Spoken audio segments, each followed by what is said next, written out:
Hello everyone, welcome back. If you're new here, my name is Lindra and I live in two vans. I am currently in my Chevy Express van in Baja California, and I am making my way north. I am now by myself in Mexico, and I am currently headed to a van life gathering in Fallbrook, California. This was by far the most beautiful drive that I had experienced in Mexico so far. I found this beautiful little beach spot all to myself for the evening, right on the Pacific Ocean at sunset. What could be more perfect than this?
Figuring out that my Costco card is expired, so I had to go to customer service, get a temporary pass.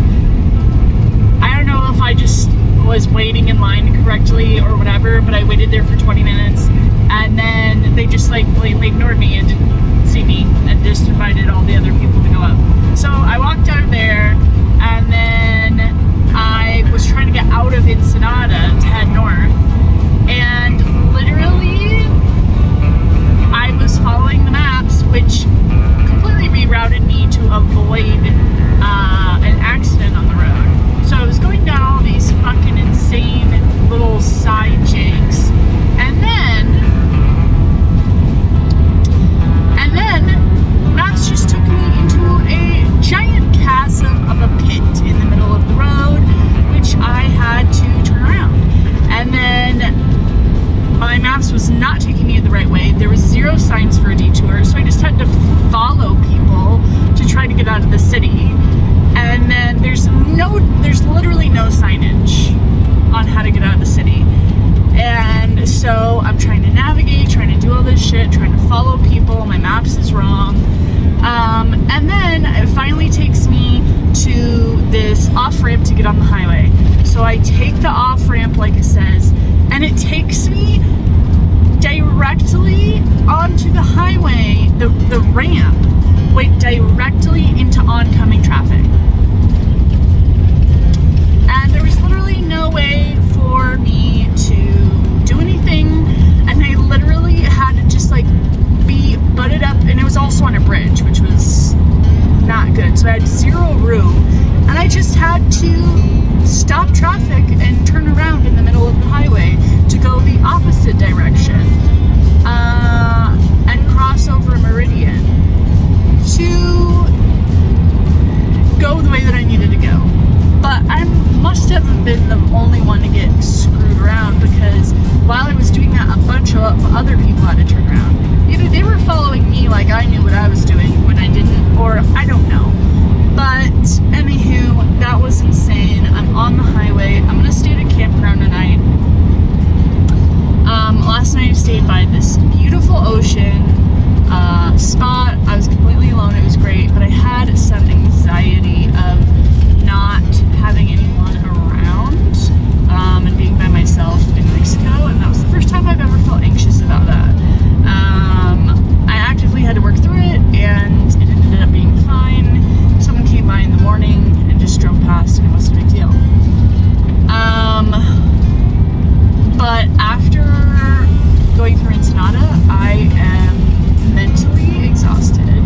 That was a literal, like, beyond clusterfuck. Also, like, Ensenada, it's just really hard to navigate, as well as it's packed, it's highly populated, there's a lot of traffic. There's zero signs for anything. All the stop signs are hidden. It was just really intense. But I'm seemingly on the road now in the direction that I need to be going, hopefully. I'm gonna have to double check all of that, and hope that the map is even correct. So, anywho, that's that. Yeah. Yes, you see that correctly.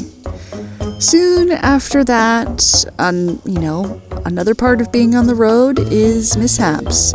Well, I went around some curves and my eggs went flying, and that is egg yolk in white all over in my composting toilet and the floor. Needless to say, I was covered in egg and not happy. But life moves on, and I am heading farther north. This part of the drive is so beautiful, and I am excited to be back in America, shockingly. After that stressful of a day, I crossed the border, and here I am in one of my favorite places in the entire world, and that is, should I tell you where it is? Oh, maybe I'll keep it a secret. It's in Southern California. It's one of my favorite places, and I had some really incredibly romantic things happen here about 5 years ago, and so I have a lot of positive connotations to this land, and I am excited to be here for the Women's Van Life Gathering.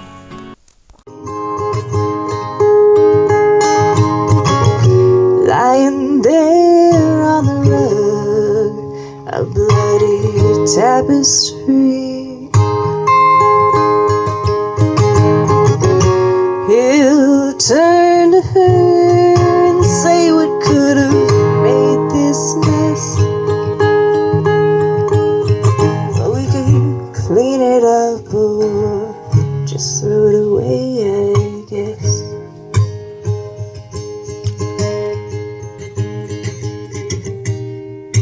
Why should I care what the record says?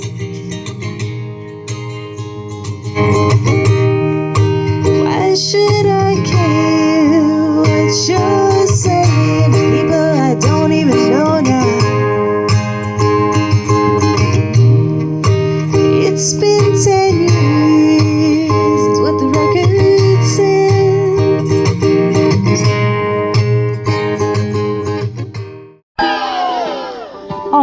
my goodness. Y'all feel these vibes right now?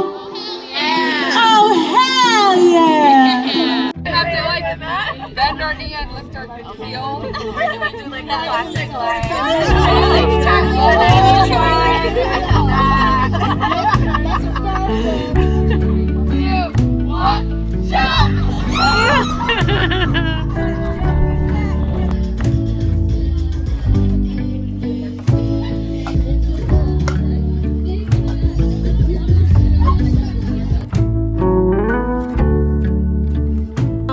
My YouTube video with Bob Wells just dropped. I'm gonna do a reaction video. So I'm like really excited about this. I'm like shaking and I'm crying. Oh my god, I love this! I became no secret. I love Bob. Here we go. Well, I am having a personal special treat today. I am here with Lindra. I'm Lindra. I reunited with my best friend after the van life gathering, and we decided to go to one of my favorite hot springs ever. But what we didn't know was that there was going to be a very deep, icy river crossing to get to the springs.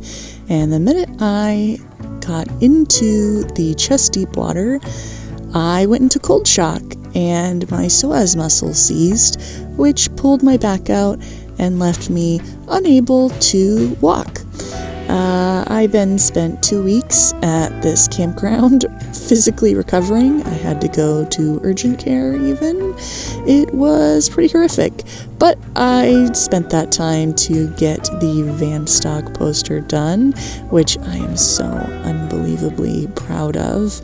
And then after my 2 weeks was up, it was then time to find Bob in the desert and film the van stock video.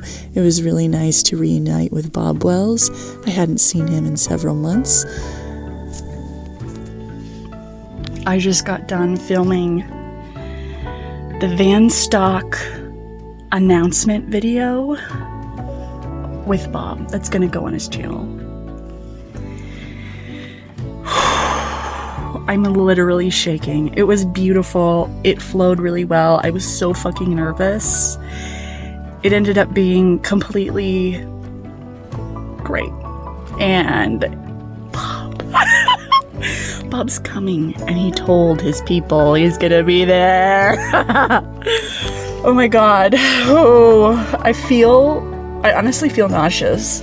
And I remember the last time when I released the van stock tickets, it was so overwhelmingly exciting that I got stomach cramps and I almost shit my pants.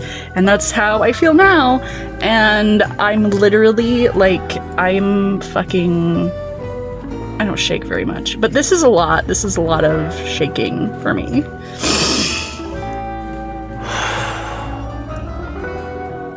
Oh my god, it's real. Welcome back to my next video today. We're here with my good friend Lindra. Hi. Hi, Lindra. And Lindra has some really, really exciting news that I think a lot of you are going to enjoy. If you haven't seen the video that I filmed with Bob Wells on Alaska's first van life gathering, Van Stock, which is my event, please go watch it. I then made the 3-day-long journey back to Washington, where I keep this van, my very first van. I keep it all summer long, and I basically get ready to go home for the summer. I need to do a lot of things to prep for that, which is like clean my fridge, vacuum everything out, clean up basically the 6 months of dirt that I accumulated, and pack all of my belongings into 3 suitcases.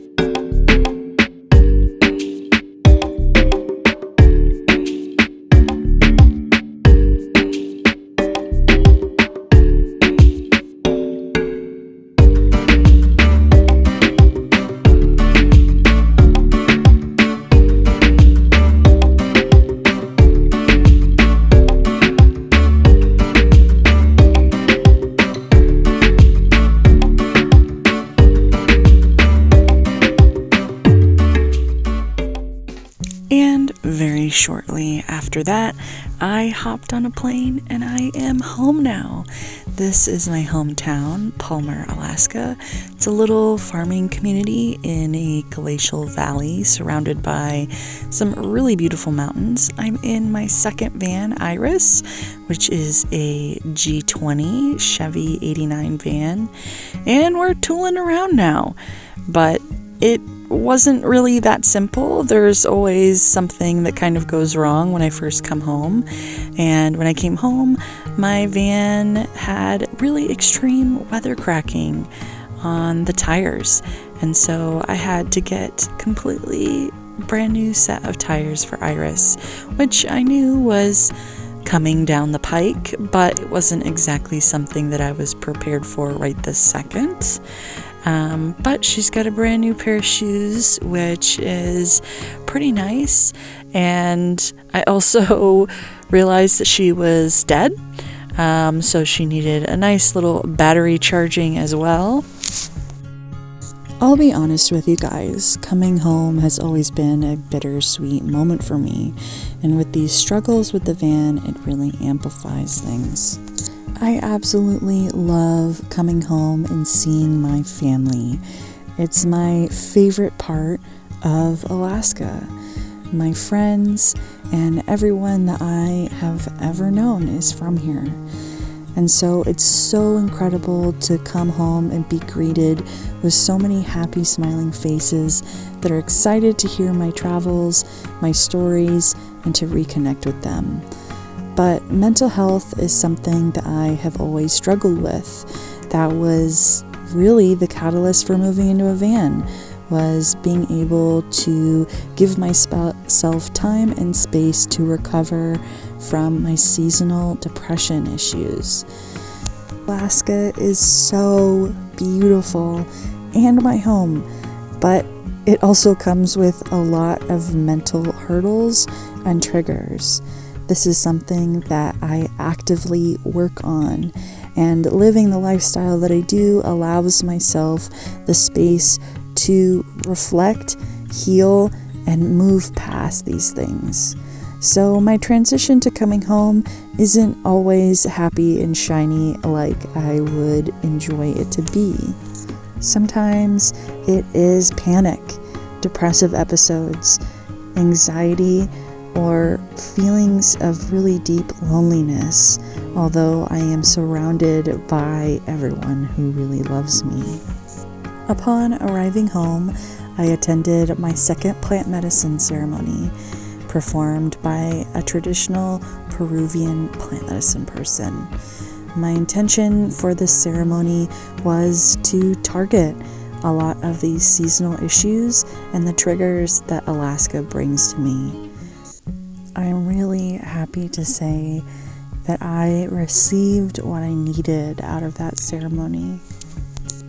I have integrated back with my inner child, and I am able to view this land with the same wonder and excitement and pure awe that I did when I was a really young kid. All of my triggers have gotten so much better, and I have been able to find inner peace here. If you would like a dedicated video to my plant medicine experience, I would be happy to share. Please let me know in the comments, and thank you all so much for watching today's video. I took a little break to integrate this experience, but I am back and will see you next week.